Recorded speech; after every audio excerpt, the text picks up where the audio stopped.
In this episode we are going to talk about various taxes which are applying in Turkey. Welcome back to the channel everybody. In case you didn't see our episodes before, my name is David. I'm the owner and founder of a real estate agency called Aegean Locations. We are focused on the most beautiful areas of Turkey, which are Izmir, Çeşme and Alaçatı. In Turkey there are three types of main taxes: direct tax, indirect tax and other taxes. Direct tax is considered income tax and corporate tax. Income tax is in between 15 up to 40%. Another form of direct tax is corporate tax, and this is 20% for the year 2023. Corporate tax is taken from the gross profit, which is total income minus expenses. Okay, let's talk about indirect tax. The indirect tax in Turkey is VAT, and that is special consumption tax. The VAT applies to goods and services sold in Turkey, and in Turkey they call it KDV. The VAT or KDV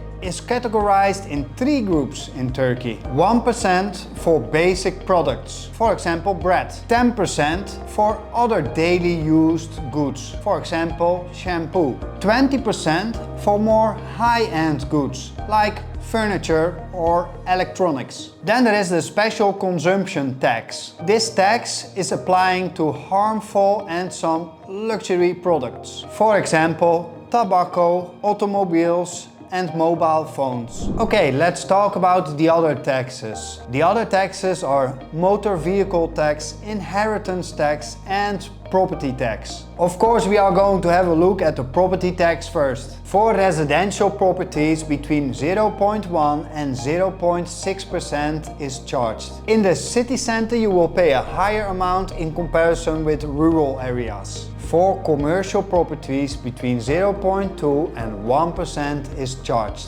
Okay, let's talk about the inheritance tax. The inheritance tax is related to the amount. Percentages of 1% up to 10% are charged if somebody passes away. This graph will show all the exact percentages related to each amount. Percentages of 10% up to 30% are charged if somebody provides a gift. Okay, let's talk about the motor vehicle tax. The motor vehicle tax is calculated over the cylinder volume of the vehicle and starts from around 2,000 lira a year up to 12,000 lira a year. In this graph you can see more details. Okay, let's talk about how to pay your tax in Turkey. There are three ways to do this. The first option is to fill in your taxes on the official tax website with your ID number or tax number. The second option is to do this with a few banking apps. You can do this with the Ziraat Bank, the Vakif Bank or the Halkbankası. The third option is just old school in person at the tax office. If you have some specific questions about tax topics in Turkey, do not hesitate to contact us. Thank you very much for watching. Bye bye.